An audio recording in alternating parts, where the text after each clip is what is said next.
and we're very excited about this one. Right next to us, we have Franny Reese Park, and many visitors ask us what's there. And my answer is, well, there's lovely trails and there's some old buildings, and that's really as far as we know. So Joan and I have been talking about this for a long time. So I'm so thankful that at last she has this presentation, and she's going to share with us all the information that we probably all want to know for years and didn't know who to ask. So she's going to give us that information today. Joan, I thank you so much for doing this for us, and we're very excited. So give a big round of applause for Joan. Thank you. Well, as I told Shirley, I was one of the original ambassadors when this opened, and since then I've become the Town of Lloyd historian. So I'm learning more and more history of the area all the time, and some of you may even know more than I do. So I'm happy to learn any more. So we're going to talk about Franny Reese Park, what it is, what it was originally, who was there before it became Franny Reese Park, and what's there now. Okay. Now, poke this in the window. Okay, Chris. Poke it here, poke it there. We've been having trouble with this. I got it. Chris. Okay. So has anybody here ever been hiking over? Oh, great. Look at all that. Well, it's a wonderful place to hike. When I was growing up, I remember the favorite thing I had was to go play in the woods. You know, go explore, go see what's there. And there's amazing things to see there. Oh, dear.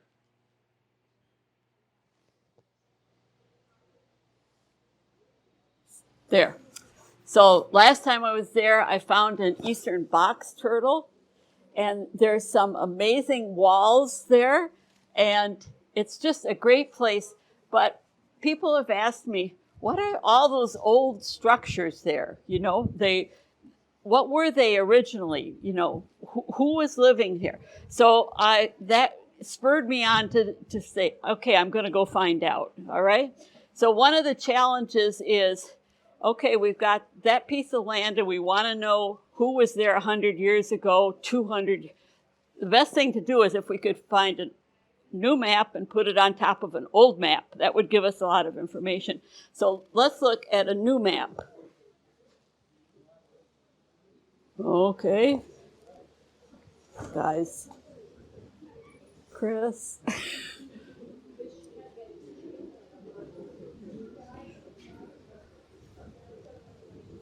There. Okay. This is a map of Franny Reese Park. Don't go far. So I have to be over here so I get. So it's 251 acres, which is a lot of woods. Okay, and you see it has kind of a different shape. It's not exactly a square. So it was made up of a lot of different parcels that were all put together. And if you look at the maps, they have some of them at the entrances. You notice there's 3 basic trails. So the yellow trail goes sort of across the middle, okay? It's 8.87 miles long, and it starts at one entrance and it ends up at the other entrance. And the entrance where it ends up is right under the Mid-Hudson Bridge, okay? The blue trail is a little thing off where you can go up and there's a great scenic overlook there, right? And the white trail goes all the way down, and if you love stone walls and woods and you're up for a big hike, the white trail is great, okay? So what I need to do is, that's the new map. Now I have to figure out how do I put this over the old map, and I need some points to match, okay? Well, I found out that the yellow trail, oh dear.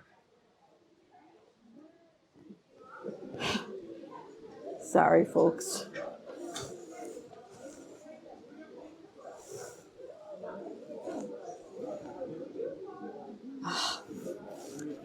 about if they open the window? Well, we tried.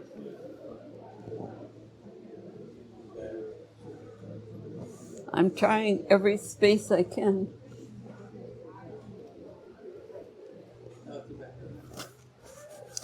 The suspense is killing us.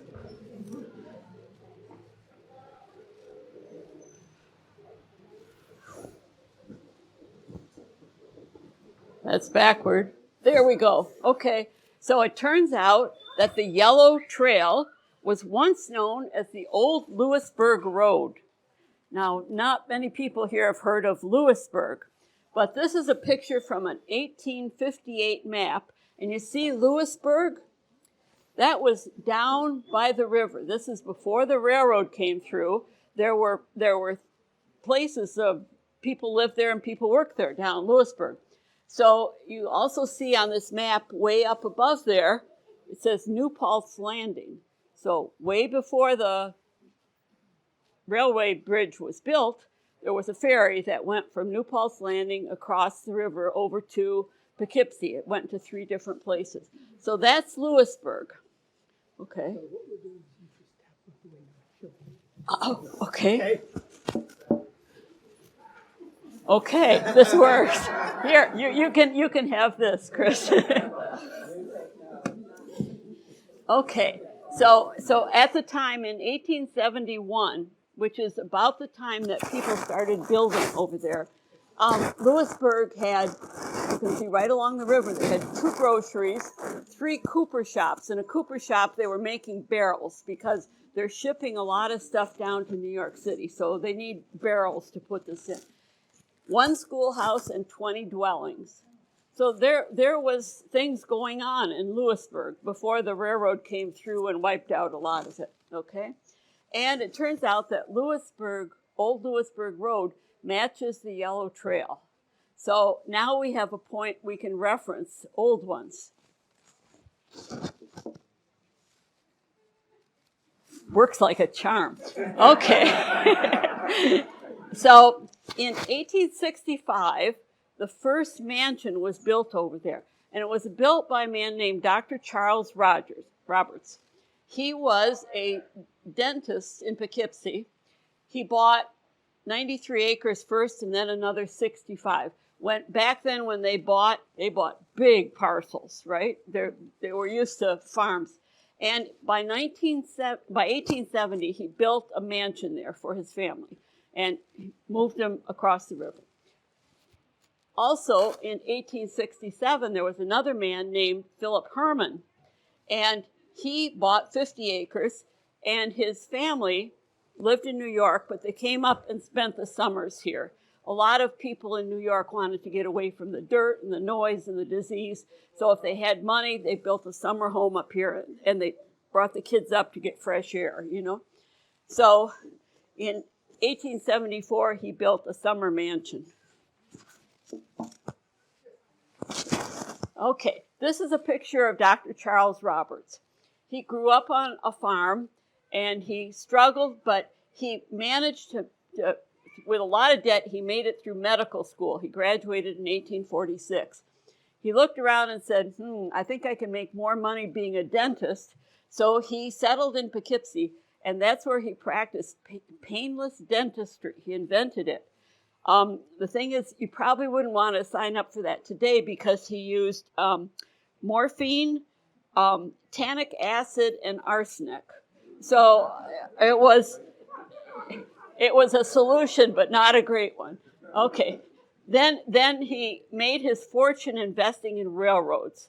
And he was especially astute. He would actually, rather than just buy the stock, he'd actually take the train out there and check it out and so forth. So he made a lot of money investing in railroads.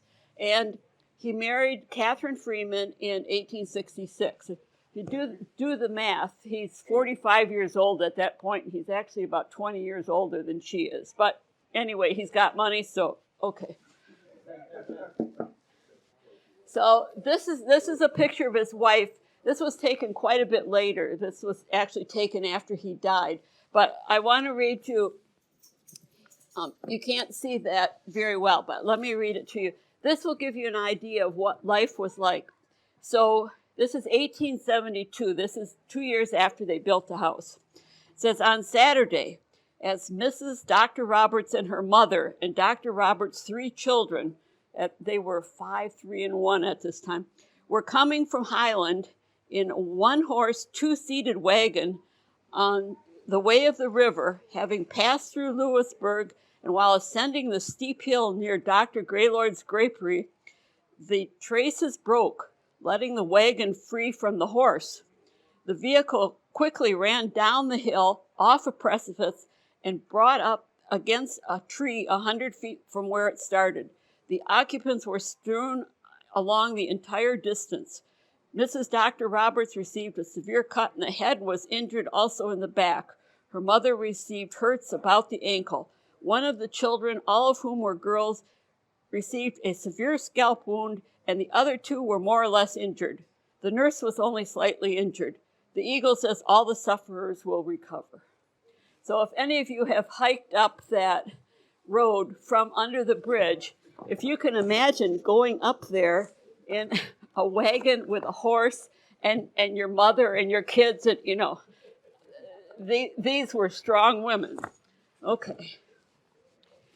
The portrait was done in 1917, and if anyone here knows where that portrait is, I would really like a much better picture of it. But anyway, okay.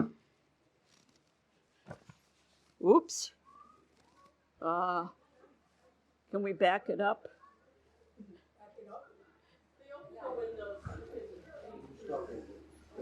What? You want it backed up? Yeah. Oh, no, that's okay. It was good. It was good. I misunderstood. That's fine. Okay. So the Roberts had 6 children. The 2 oldest were girls, and they went to Vassar College, which at the time was, all females and really quite forward. So this is the oldest, and her name is Frances, and they called her Franny Roberts. Now, sometimes people get confused with Franny Reese and Franny Roberts. Franny Reese did not live in Franny Reese Park. She was a preservationist who was in, I think, the head of Scenic Hudson about the time that this was established, so they named it after her. So Franny Roberts is the oldest of the Roberts girls. And she was a Vassar graduate. She was a suffragette, both she and her sisters. And you read the reports. She was described as an eccentric because, oh dear, she wore dungarees and with her furs, though, and she had a slouch hat. And this is a picture of her on the right. And here she is with her George Lyon, who was her handyman, her chauffeur. She promised him a third of her estate when she died, but didn't pay him anything, So anyway, and he's holding Fluffy. I guess I can tell one story about Fluffy. Her water wasn't working very well. So once a year, she would go down to her neighbor's house and take a bath. And that involved filling the tub and warming the water and everything. And the neighbor was the head of sanitation down in New York City or something like that. Well, on one occasion, she gave Fluffy a bath in the tub after she was done using it. And he was appalled because he had to sanitize his tub and whatever, just to give you a flavor of some of the stuff that's going on. And when she died, she left her home to the drinking men of Highland. We'll see. There's more stories here. Okay. This is her sister Grace. Grace went to Vassar too, and she founded a dairy that was big stone barns. This was quite an operation, and she imported Hessian cows, and at the time they didn't have sterilization, so she found a way to make milk without getting tuberculosis in it and all of that kind of stuff. So this was a big operation that she had. And she was a supporter of the Women's Christian Temperance Union. Now you can understand that Grace and Franny didn't get along too well. So this is, both of them were adamantly in support of the causes that they had. So, and bickering all their life. Yeah. Were those barns part of the old barns that were torn down? Right. So all of those beautiful barns were torn down when they changed the approach to the Mid-Hudson Bridge. And that was like 1960. So some of you may have remembered what they look like. Okay. Okay, so the next two boys, since Dr. Roberts started from nothing and worked his way up, he was determined that all of his children would have a means of supporting themselves. They weren't going to live off the family fortune, right? So he set up a cannery for his next two sons, Charles and Irving. And around here, they were producing a lot of fruit orchards, so there was a lot of fruit, more than they could use. So the cannery was actually a good, let's preserve some of this and sell it, all right? So he set that up down, I haven't located where, it was down near the landing, they said at the bottom of U Falls. It only lasted 4 years. It was 3 partners, and the wife of one of them ran off with the third one, and so, okay. Okay. Yeah, Charles died pretty young, and Irving ended up in the state hospital. Okay. Then the 2 younger sons, Owen and Thornton, they went to Harvard, and they stayed in the Gold Coast dormitories. And I said, ooh, that sounds pretty posh. But they had running water and indoor plumbing. That's what made them so special.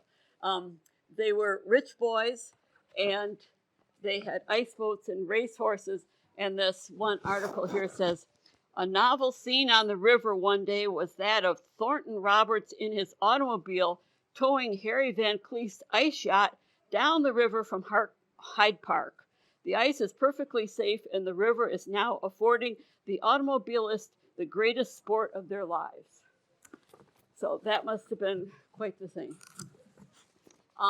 Both of these sons ended up being lawyers, brokers in New York City. Owen did very well for himself. He went to China a lot, collected a lot of Oriental.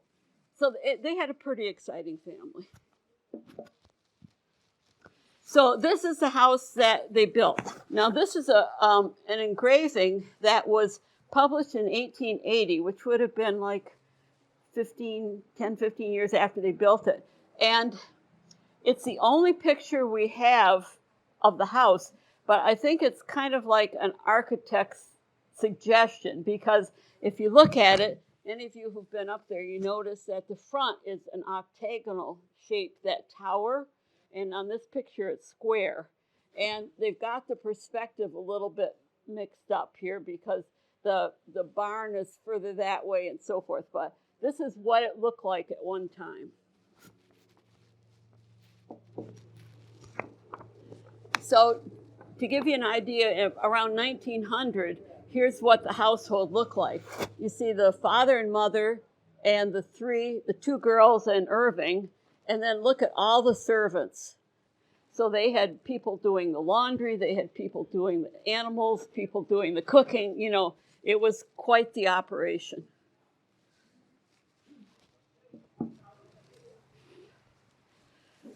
In 1901, Franny, who was always, she liked to go to court.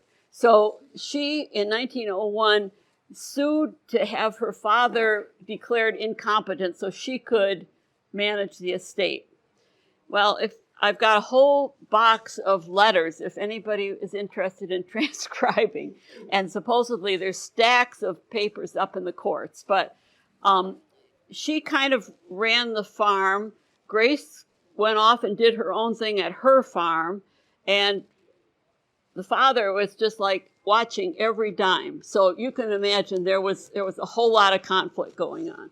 So they sued, and the only good thing about this is they left us a really good record of what was there, what houses were there, how they were being run, and everything like that. So it's a lot of reading, but there's gold nuggets in there. And part of this, of course, the tabloids got a hold of this court suit. So this is like the Inquirer or something of the time. They got maybe 50% of the facts right, but not quite. So there's a really blurry picture, but that's a picture of what the house looked like in 1901. This is what it looks like in 1984. There was a Town of Lloyd resident who was a photographer during the Second World War. His name was Joe Skip. And he went through Franny Reese and took pictures in 1984. So it's one of the few documented things we have of the house, some of the structures, and he also named some of them. So you'll see some of the pictures. So this is what it looked like in 1984. This is the mansion. And this is what it looked like in 2021. And this is what it looks like now. The vines and the graffiti have kind of taken a toll.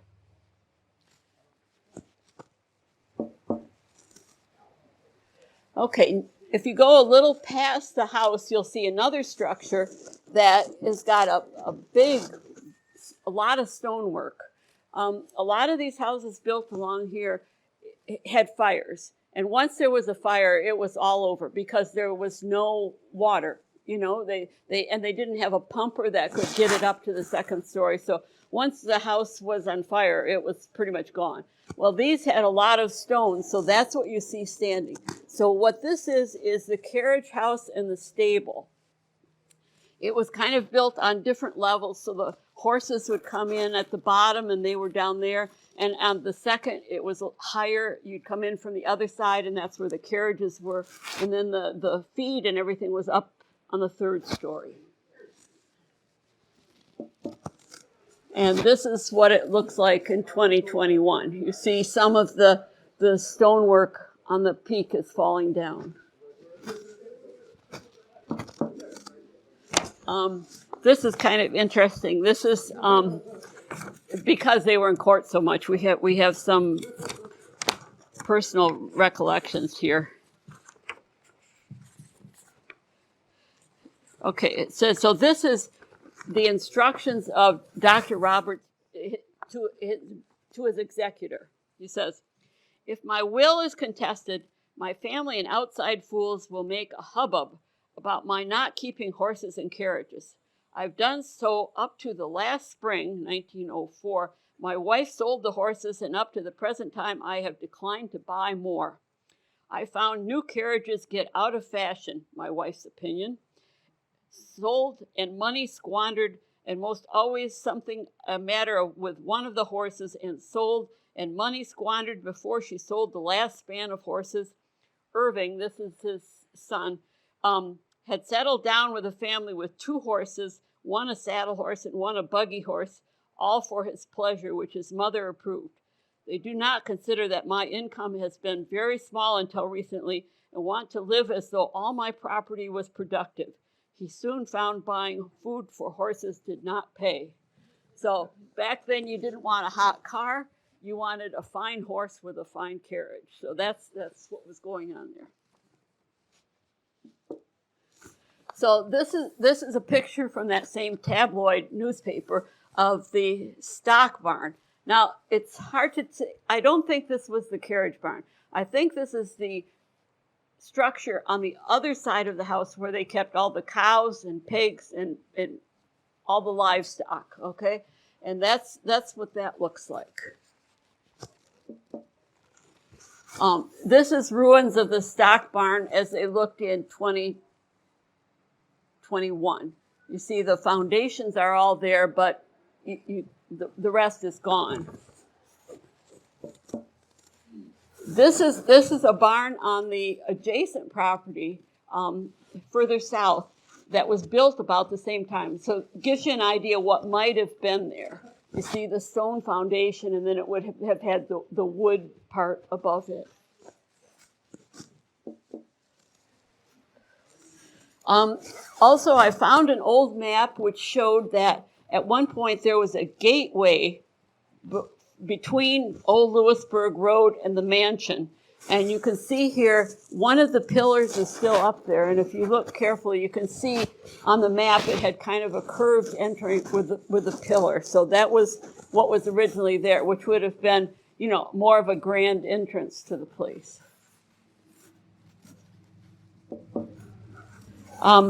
If you go further down the road past the carriage barn, you'll see something called the coachman's cottage.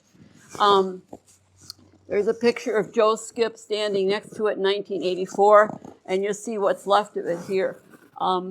It's a pretty small cottage. I'm not sure I would be happy living in a space, but maybe it was just sort of like something that someone was in during the day and didn't live there. But there's pieces of it left. You can see where there was a fireplace. Then the other exciting thing, down on the end is a building called the Dance Hall. Joe called it the Dance Hall, and there was a in one of the court records. Remember, George Lyon worked for her and never got paid, and after he died, he tried to recover a third of her estate, and so it goes on and on and on and on. But they said there was a main house and a big barn and a garage and a cottage and various sundry outbuildings, and then there was a coach house. Later, there was a casino put up. I don't know what year it was put up. It was a big casino and dance hall put up during Prohibition days. Guess what? There's nothing in the newspapers about that.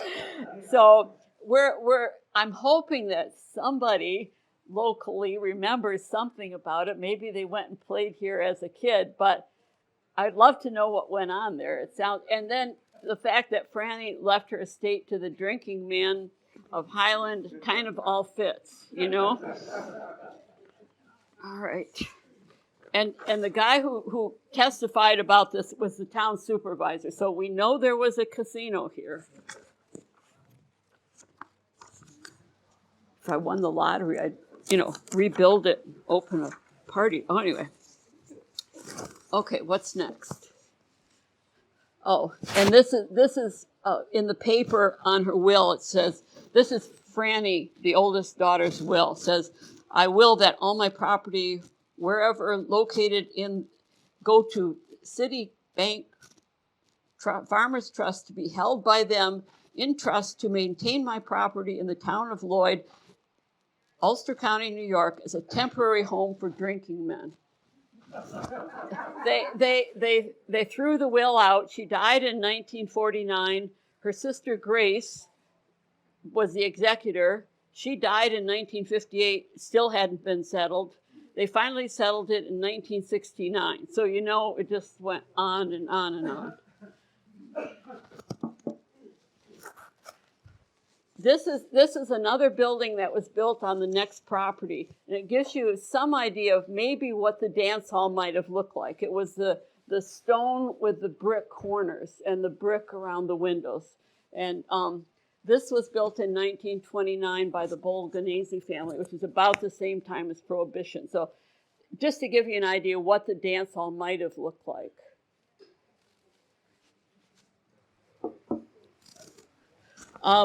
The Roberts are buried over in Poughkeepsie Rural Cemetery. There's a big mausoleum, and if you look straight out, it looks straight across the river at their property.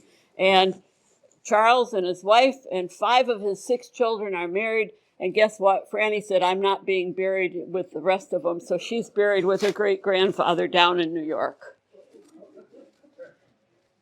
They were a fun family. So this is the other mansion that's in the park that I didn't even know about till I started researching this. This was built by Philip Herman, and we have a picture of Philip and his wife, Catherine. Catherine's father ran a big contracting business down in New York City. He built Fifth Avenue Presbyterian Church. He built the Vanderbilt Mansion, and so Philip went into business with his father-in-law.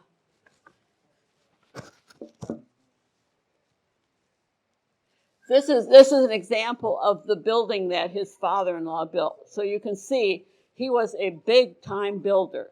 So the fact that Philip could afford to build a summer mansion up here was, and supposedly Philip did all the interior woodwork on this. So he must have been quite a carpenter. This is a picture of his shop in New York City. You see it's a 4-story. He owned a lot of property in New York City. So he was a wealthy guy. So he built his mansion he bought the property in 1967. They lived there for 7 years in the farmer's cottage. So finally in 1874, they went ahead and built the mansion. Okay, well, it burned to the ground. And you see the picture there. Let's see, it says, on Sunday the 8th, about 1 o'clock, the fine new 3-story residence of Mr. Philip Herman on the river overlooking Poughkeepsie was discovered to be on fire. The building was erected a few years since by Mr. Herman of New York for a summer residence. Only last year a beautiful tower and many ornamental and commodious additions were made, rendering one of the finest residences in the vicinity of Highland. Lost $10,000. The next thing you read is, Mr. Philip Herman, whose summer residence opposite Poughkeepsie was lately destroyed by fire, will at once commence to replace the structure with one even more commodious and costly. Well, the other interesting thing is he had insured it.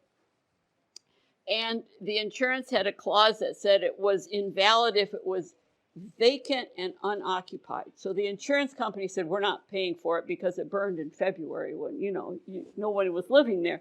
And he said, oh, but it was occupied. The farmer was right there, and his wife came up once a week to check on it. So that whole court case gave us all kinds of information on what he had there, because he was saying, here's what I had built on the property, here's the dimensions of the house and all that. So that, again, turned out to be a gold mine. So this is a picture of what it looked like. Just a little sideline. Photography wasn't invented until about 1850, 1860. That's when they did daguerreotypes. And to get your picture taken, you had to go to a photographer's studio where they had the big camera and everything. So there aren't that many pictures of buildings because they just couldn't take their camera around, right? But long around 1900, 1910, there was a big industry of postcards. So they went around and took pictures of all these houses and sold the postcards. So what you see here is one of those postcards that was made, and this is probably the best source of finding pictures of old buildings. So you see, there's the front of it. The front being the part facing the river. So it was when Catherine, the wife, died. They put it up for sale. It turned out the children bought it, but in it you have a description of all the things that were there. They said it's 50 acres overlooking the Hudson, 15 rooms, bath, running water and gas, fine stone, stable, farmhouse, granary, hennery, ice houses, and other. So there were a lot of buildings up there. So if you go and look up there, you see all these foundations, and I haven't exactly matched every one to the description, but eventually maybe we will. So this is a picture of the back of the house. And in the insurance thing, they said the wash house was in back of the house. So this is a picture from a 1930 advertisement when the Hermans' children had almost all died and the Depression had hit and they were trying to sell the house. They put out a big real estate ad to try. Thank you very much. It had 4 great photos in it. So they said that the wash house was behind it. So then we know by looking at this picture from the insurance, this is what it looked like from the back. And you can almost see across the river can you see they had a view clear across. This is what it looks like now. All that's left are the chimneys and the foundations. But the interesting thing is you can see all around it, all of the work they did to get running water in a time when there was no electricity. And, you know, all of this makes a great study. That's what it looked like in 84. And this is a picture, if you approach the house from the south, it turned out Old Louisburg Road got to be a problem. If you think about building a mansion and hauling stuff up, you know. So they finally said, okay, we're going to work more on coming in from the south. So this is where the Herman from the south, and you can see there's more of these pillars, just like outside the Roberts estate, kind of like a entrance. There was a fruit garden, grape arbor, hot house, and I can identify some of those structures here. Let's see. If you can see, there's the base of the hothouse. It's right next to the mansion. And so it was a lot of stone, and it must have just had like a roof. That's why a lot of it still remains. The other thing is to get running water in a day where you didn't have electricity, there was a windmill. So there's higher, where the mansion is, there's a higher spot in back of it. So on that high spot, they erected a windmill, and next to it is a reservoir house. And the windmill pumped the water up, filled up the reservoir house, gravity fed to the main house, and that's how they had running water. This is another postcard which shows other outbuildings, and I haven't quite been able to locate these. I'm still working on trying to figure out where these were, but you can see there's the stone carriage barn and the farmer's house, and that other building on the right, it was still there in 1984 when Joe Skip was taking pictures, so I still like to find that. It may still be standing. So if you go up on this hill where the windmill and the reservoir house are, you can see the view. And this picture was taken, and you can see the river, and you can see on the other side. Right now there's all trees. You wouldn't be able to see this, but at the time that's what it looked like. And there was a stone carriage barn, gardener's house, and you can see all of these buildings that were there. So it wasn't just one house. It was a whole support for the whole thing.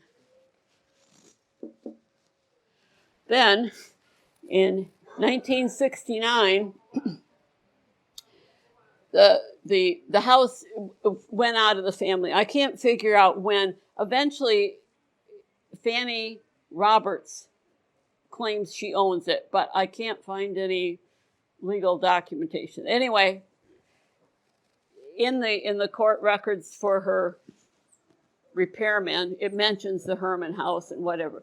In 1969, it went up in flames. In January, so you're thinking in the middle of winter, this is a freezing rain, and supposedly it was such a huge fire that people from Poughkeepsie could look over and see it burning. The Poughkeepsie Journal just gave all their old photographs to the Poughkeepsie librarian, so I'm hoping I can get some better photographs of this. So if you plan a visit, a lot of you have already been there, so you know this. Print a map, because if it's 251 acres is a lot of land, and if you go off and look, you might look around and say, oops, where am I, right? So I would recommend that you print a map, dress for ticks, and wear sensible shoes. I ended up there a couple weeks ago in my sandals and said, this was a mistake, you know? So, and be careful because the paths are a little uneven. You have to watch. You can't be looking around because you might fall. So just be careful. And my recommendation is stay on the trails, because once you're off in the middle, people say, well, I have my cell phone, but there's some spots where the reception isn't that great. So, you know.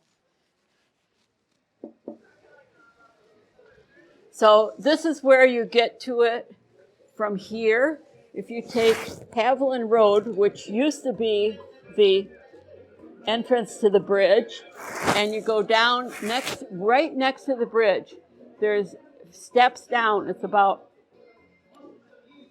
excuse me, it's about four flights of stairs. And if you just had your knee replaced or something, this might not be something you want to do. But you go down the 4 stairs, under the Mid-Hudson Bridge, and then there's a switchback. You'd be actually walking up Old Louisburg Road to get up there.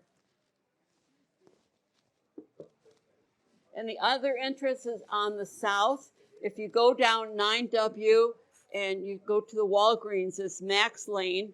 You go down Max Lane, and you'll see a sign that says park entrance. There's a 1-lane dirt road there with parking spaces for maybe 5 or 6 cars. So that's how you get to it.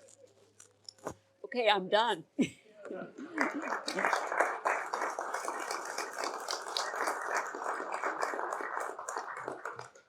So anybody have questions?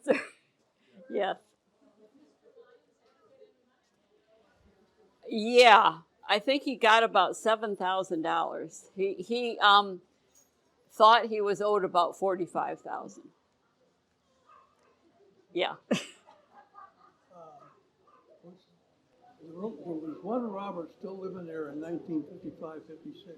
Yeah, Grace Roberts was. I didn't know which one it was. Right. But we used to see her going to the bank. She always wore rubber boots. Oh yeah. Well, she was still taking care of all her cows, you know. So Grace still had the stone barns.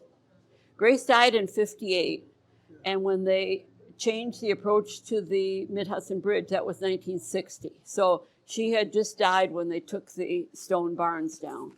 Yeah, 60. Well, I don't know what time when they actually took the right of way to get to the bridge. Yeah, I think it was 60. I was living on the other side of the river, working in Highland at the Oh. time, and coming across in the mess. Oh, I bet. Well, I can imagine going down here and getting to the Mid-Hudson Bridge and then having to take a right turn. That must have been. But I was in the house once. I was a telephone company. You got into everybody's business. And I went in the basement. It was very damp. There were stacks, as high as I was, of cases of canned goods. Yeah, I The read. bottom tier had been there so long, they were beginning to disintegrate. And it was a bit of a mess to work on the phone with. Yeah. If you read through the court cases, there was a lot of stuff about the houses were not being maintained, that the windows were broken, that the roof wasn't being fixed, that, like you say, the cans of food were stacked up in the basement. Yeah, I think as Franny got older, she got more and more of a recluse, you know. Well, she was, very much so. Yeah. And Grace was a very intelligent woman, but she was trying to manage the barn and everything else like that, so, yeah. So Reese is only affiliated with the park to honor Franny Reese Right. for her work with scenic Hudson? Yes, that's right. That's all there is. That's right. Yeah, I think Franny died about the same time as the park was being established, so, you know, they named it in her honor. She died in an automobile accident. What? She may have been. She was kind of a pioneer in preservation. Yeah. Yeah. Were the dairy barns, was that on the same property?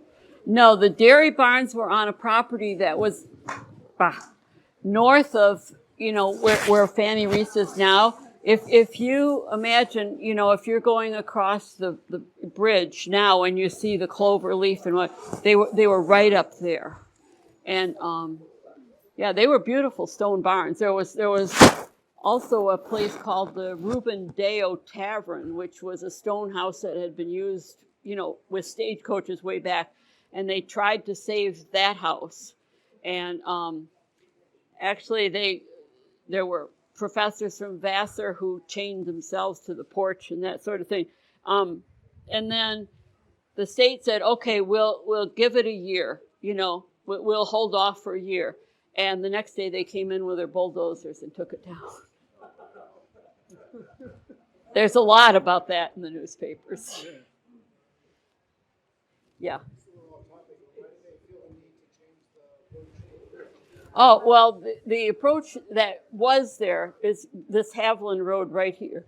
And if you see where it comes down right now, there's a gate that you can't get through. That's how you got to the bridge. You got down there, and then you had to make a right turn onto the bridge.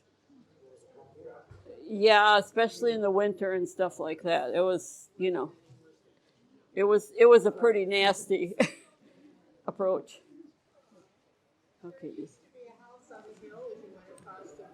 Yeah, right. I'm trying to look. There was another house up on the hill when I moved here in '64, and there was a house way up. If you were coming across the bridge, you had to actually look up to see it, and that burned around 1970. And so I'm still trying to figure out what that was. I think it may have been the house of the son Charles called Elvin Hill, but I'm not sure.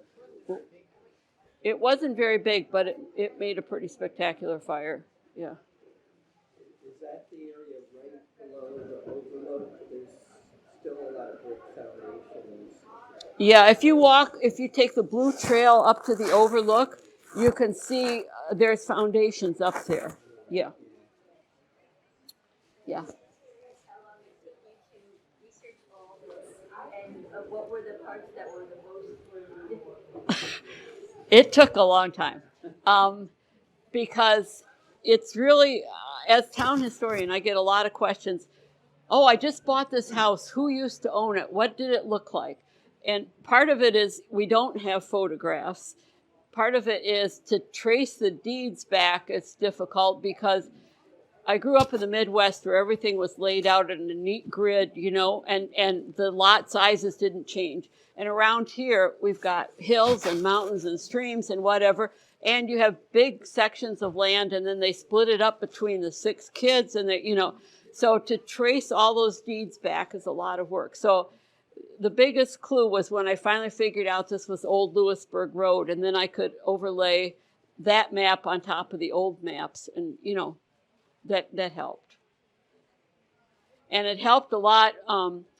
The great-granddaughter of, so the Hermans had 5 kids, I think. The daughter who ended up owning the house, who put out the advertisement, her great-granddaughter contacted and said, can you tell me anything about this? And in the past, there was a problem because they only thought it was one mansion, so they kept taking the 2 and putting them together, and they were 2 different mansions, right? So she just came down to visit a couple weeks ago and brought with her the ads so I could get a good scan of them. So that was, and she remembered her grandmother telling stories about going up there for the summer and playing in the woods and playing in the, in the lake and whatever. So.